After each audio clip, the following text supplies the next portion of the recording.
Welcome back, Deep Divers. Today, we've got a case that's going to really get you thinking. It's the murder of Mary Greco. Happened back in 2013 in Schenectady, New York. Yeah. And get this, we're actually pulling from an Anatomy of Murder episode. So it's like deep dive inception, you know? Oh, wow. Deep dive into a deep dive. Right. And what really grabbed me about this one was, well, a couple things. First, the whole perfect crime scene thing always makes you wonder, who could pull that off? Yeah, you don't see that every day. Like, what kind of mind is behind that, you know? Exactly. And then on top of that, the victim, Mary Greco, she was a retired nun, devoted her life to helping others. Really adds a whole other layer to it, doesn't it? That contrast. For sure. Yeah. Makes me think about safety. Like, if it could happen to her, it could happen to anyone, right? Absolutely. So picture this. Schenectady, New Year's Day, 2013. Huge snowstorm. Everything's quiet. Like peace. Yeah, peaceful. People are probably still recovering from their New Year's Eve parties. And in this apartment building, Mary's landlord, he goes to check on her. Hadn't seen her in a few days. Oh. And that's when he, well, finds the scene. The snowstorm. That adds something too, doesn't it? Oh, totally. Like the city's holding its breath. And, Yeah, this awful thing happens. right. So they started investigating. No forced entry. Apartment's tidy. Almost too tidy. Right. Like eerily so. So right away, investigators are thinking, did Mary know her killer? Was this planned? So many questions. A clean scene like that, it's a challenge for investigators. Less evidence, but also means the killer was careful. Like they knew what they were doing. Exactly. So naturally, they look at the landlord first, right? He found the body, had access to the apartment. Makes sense, standard procedure. But he's got this airtight alibi. New Year's Eve party, miles away. Oh, wow. So they're back to square one. Perfect crime, no obvious suspect. That's got to be frustrating. And then, remember that snowstorm? Well, the landlord mentions this guy. He saw shoveling snow around that time. Even cleared Mary's car a few days before. Okay, so maybe a potential witness? Maybe. He gives a description, the shovel he was using. Seems random, right? Yeah, at first. But you never know what'll be important. In this detail, it's about to get a whole lot more interesting. So yeah, the landlord's talking about this snow shoveler, but then he drops this other detail kind of out of nowhere. He saw this same guy a few days later trying to sell a crucifix. Oh, that's interesting. A crucifix. Yeah. And remember, Mary was a nun. So investigators were like, hold on a second. Could be connected. You start thinking, was it hers? Did he take it from her apartment? Exactly. But here's another wrinkle in this whole thing. Schenectady, at the time, they had all these surveillance cameras set up around the city. Really? Didn't expect that. You wouldn't think it, right? But they were kind of ahead of the game when it came to that tech. Ah, so they could use that to track the guy down, maybe. You'd think so, right? Yeah. But Mary's neighborhood, no cameras. Oh, no. Talk about bad luck. It's like having the perfect tool, but it's useless. So frustrating. Must have been a setback for the investigators. Big time. But they don't give up.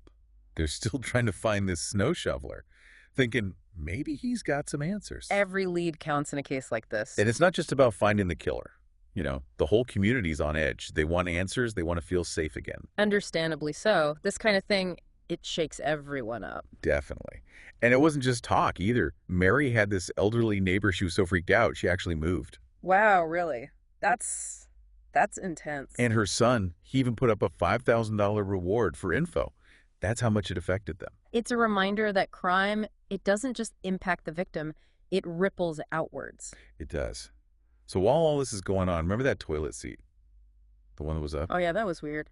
Seemed like a small thing. Turns out, that small thing, it's about to break this case wide open. Really? That's crazy. What happened? Well, one of the investigators, Sergeant Darrell Mard, he kept thinking about that toilet seat. Like, why would it be up? Mary lived alone. Right. So it means a man was probably in that bathroom. And where there's a man. Fingerprints. Bingo. And guess what?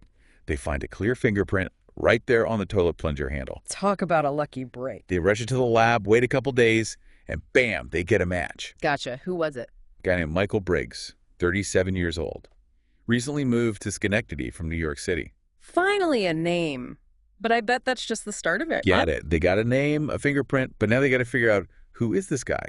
Is he the snow shoveler? What's his story? Yeah. Okay, so we got this Michael Briggs fingerprint match, but... But is he the snow shoveler? Right, Here. yeah. Is this our guy? And what else can we find out about him? You know, what's his deal? Well, here's where it gets kind of dark. Turns out Briggs, he wasn't just some random guy. He had a past. Uh-oh. A criminal past. Yeah. Convictions for burglary, armed robbery, and the details, they were pretty bad. Hold on, before we go any further, gotta remind everyone, we're dealing with sensitive stuff here. Yes. Gotta remember, innocent until proven guilty. Right, of course. We're talking about allegations, past convictions. When it comes to Mary Greco's murder, he's still a suspect at this point. Okay, good point. Yeah. So what can you tell us about these past crimes? What made them so disturbing? Well, there was this one case. He tricked this 12-year-old boy into letting him into his house. Oh, no. Yeah, he tied the kid up to a pole, robbed the place, and he assaulted the boy sexually. Caused some injuries, too. That's just horrible. It is, and it gets worse. He also robbed another kid, 13 years old this time, even stole the kid's clothes. This guy, it's just awful. Makes you wonder what he's capable of. I'm sure that's what investigators were thinking. They want to get this guy, make sure if he did this, he pays for it. Gotta be a lot of pressure on him, right? Knowing this guy's history. For sure. But they still got to connect him to Mary Greco. Can't just jump the gun. Evidence. Gotta have the evidence. Exactly. So remember that domestic disturbance call earlier in the investigation. Turns out Michael Briggs was listed as a witness on that report. Seriously? Wow, what are the chances? It's those little things sometimes that make all the difference. So now they got his name, maybe a place he was staying, but they still gotta confirm, is this the snow shoveler? Right. Need to put a face to the name, basically. And that's where those cameras come in. Remember, not in Mary's neighborhood, but that domestic call, that was a different story. So they're going through hours of footage looking for this guy. Yep. And finally, they get lucky. They spot him, matches the description, shovel in hand, going up to houses, asking to clear snow. There he is. Our guy. And there's more. Footage of him on Mary Street around the time she was killed. It's all coming together. Fingerprint, witnesses, now the video. What else did they find? That crucifix, remember, the one Briggs was trying to sell. Another witness comes forward, says they saw him with it, even tried to buy it from him. So it wasn't just a random thing. It was hers. Seems like it. And to make it even tighter, they found clothes, a shovel, all matching what witnesses said. They got him. All the pieces are there. What happens next? They arrest him, charge him with first-degree murder. The evidence was pretty overwhelming. What'd he do? Did he deny it? At first, yeah. But then, faced with everything, he pleads guilty. Wow. Guess he knew there was no point in fighting it. Must have been a relief for Mary's family not having to go through a trial. Some closure, at least. So what'd he get? 30 years to life. Seems fair, considering everything.